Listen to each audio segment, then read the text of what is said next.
There were a number of people that observed the crucifixion, but there was one guest there that nobody really understood what was going on. Lucifer was there. He couldn't believe it. This Jesus who had cast them into the gutter before their time, this Jesus who had cast them out, was hanging, nailed to a cross. And Satan watched, and he watched, and he watched, and he watched, until after 6 agonizing hours, Jesus cried out, "It is finished." As far as I'm concerned, he should have cried, "It is beginning." But he cried out, "It is finished," and his body sunk in death.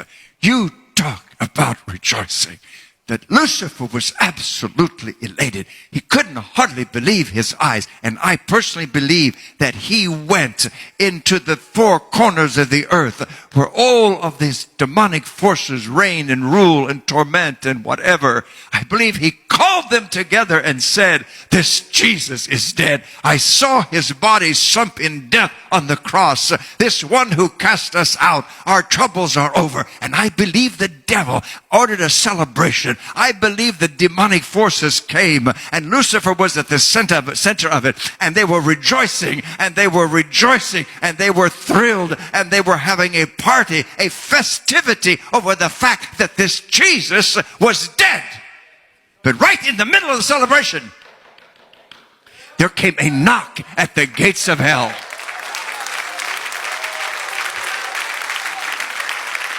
And the emissary posted at the gate said, "Who is it?" And the voice answered, "I am Jesus of Nazareth. Open to me the gate." That emissary ran in fear right into Lucifer's throne room. And he walked up to Lucifer and said, "Sir, I'm sorry to interrupt this celebration, this party, but there's someone knocking at the gate." And I believe Lucifer said, "Who is it?"